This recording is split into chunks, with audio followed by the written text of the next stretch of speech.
We do have live stream codes. They gave us 3 codes resulting in 300 astrite.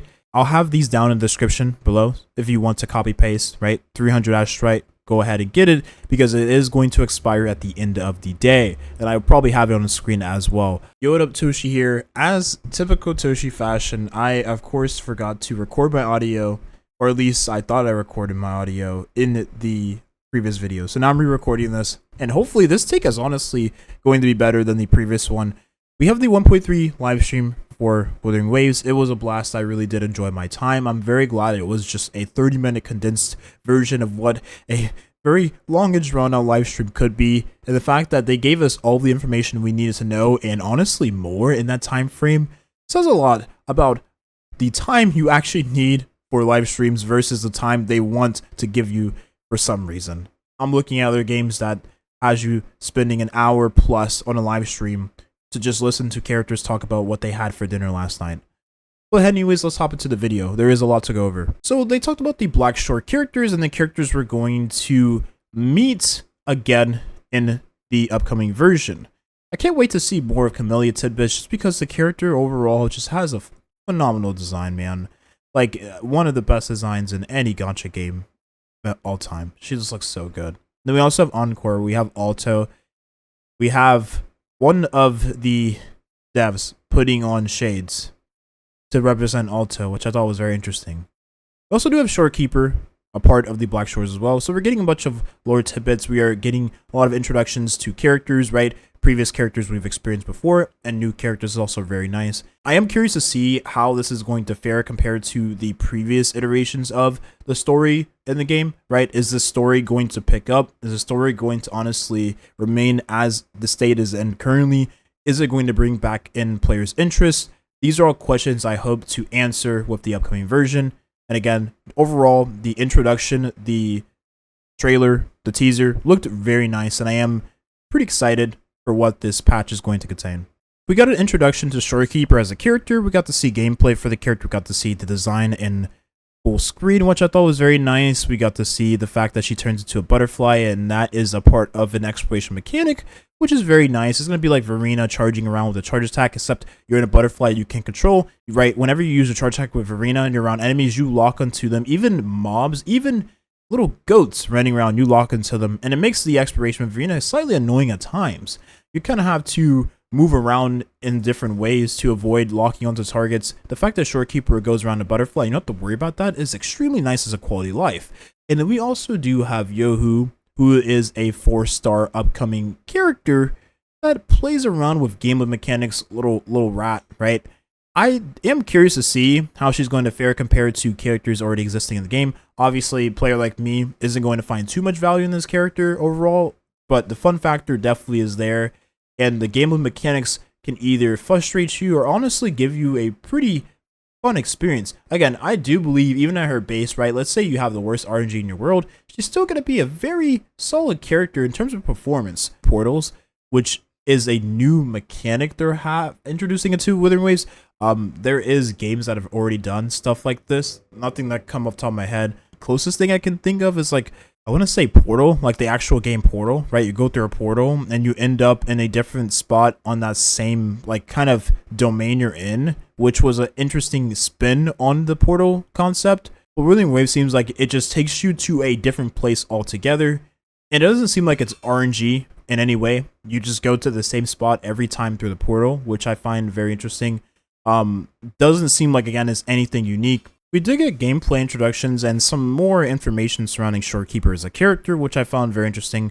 Like, you get to understand the reason behind her design on her chest. You also get to understand the fact that she's a character who's going to have a lot of immediate value for your account in Wuthering Waves because of the healing, the buff she gives you, the fact that she allows you to dodge a lot more easier than previously, which is very nice for a multitude of players that like to play the game with their brain off at times. Again, I do find myself becoming a lot more autopilot over time with the gameplay of Wuthering Waves just because I play so much and I do farm out echoes each day. So for me, a character like this is going to be very nice because, again, I don't have to sweat my balls off 24/7 when I am playing this game with Shorekeeper. And again, the exploration mechanic she has with transforming into a butterfly is also very nice.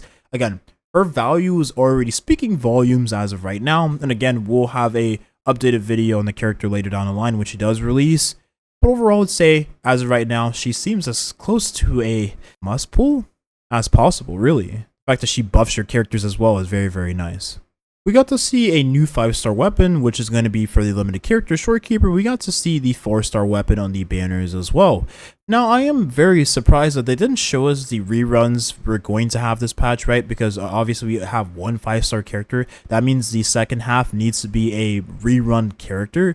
Otherwise, it would just be an empty banner. So I'm very surprised they haven't even told us about the rerun character upcoming, which I found a little bit kind of weird. I mean, again, they should have told us who the rerun was going to be just for excitement purposes, but also to let us know what the upcoming character. Again, this is a part of the actual structure of the game. So again, I was surprised to not see that, but overall, the fact that the 5-star weapon is very, very strong for Shorekeeper, right? But how much stronger is it going to be compared to Variation, which is a 4-star Echo that has shown its value already Wuthering Waves? We'll have to wait and see. But overall, if you do have Variation already and you have refinements on it, even just one copy of it, you don't need to roll for the 5-star weapon for Shorekeeper. You definitely don't need any other weapon because Variation gives you everything you need on a support character, such as giving you the conservative energy, the energy regen, which is everything Shorekeeper wants as a character. You also do have a new upcoming Echo cost for the spectro element, which I found very interesting. Now, in the previous video, I did mention that Echo farming for Shorekeeper has been very tough, and it has been. The fact that I gotta farm another Echo out, a cost 4, mind you, is very frustrating. I was expecting it to be a different element, but now we're getting another spectro cost 4 Echo. What the heck, man? But at the very least, at least the boss is very cool looking, and the gameplay behind the cost 4 Echo is also pretty sick too. Very, very nice looking Echo and mob design. We're getting a tactical hologram for the Inferno Rider, which is very interesting. I know the Inferno Rider is a mob that most, or some people rather, I won't say most people, but some people don't really find fun to play against. Overall, I think the mob design for the Inferno Rider, just design alone, aesthetic, appearance, looks pretty sick. Definitely one of my favorite designs overall in the game. And the fact that it's coming to a hologram is very, very nice. We are getting a bunch of events for the upcoming version. We are getting a bunch of returning events, a bunch of new events, exploration events, all of that jazz, right? Exploration, new map, more gems, all of that jazz. So you'll have a lot more rewards in this patch than you had in the previous version. Very, very nice. For those of you that want Shorekeeper, right? You'll have a lot of gems to go for Shorekeeper. And for those of you that are looking forward to upcoming characters like Camellia, you'll have more funds and savings for Camellia and any other future character you decide to go for. Because for some of you, if you've been looking at those, you know, those pipes that are dripping, man, some things coming up look pretty insane. I'm not gonna lie. Definitely has my interest for sure. We were getting quality of life for echoes, such as being able to mass feed echoes at once, which I find very, very nice. We are getting a bunch of quality of lives for the level experience, the daily point task, and all of that jazz, which I believe the daily point task has already been easy to do. So if they're going to find ways to make all of this even easier, then hey, be my guest. But overall, aside from them adding controller support to mobile, nothing else has really spoke to me that was very interesting, or rather, I've deemed appropriate to show to you all. But we are getting a 1/7 scale figure for Shorekeeper, which I found very interesting, and I'm definitely going to be pre-ordering this as soon as it appears. I definitely wasn't expecting to see this, and I am very excited that they are committed to making figures for characters, especially a character as new as Shorekeeper. Again, this is a instant buy for me. That's the video here. I hope you enjoyed. That's everything you need to know from the 1.3 live stream. I was expecting there to be like a 10 pool on top of the pools we are already getting for the login event, but there wasn't anything of that jazz. But it is Kuro game we're talking about here, so maybe they will surprise us because they have left out the detail that we are getting a rerun banner.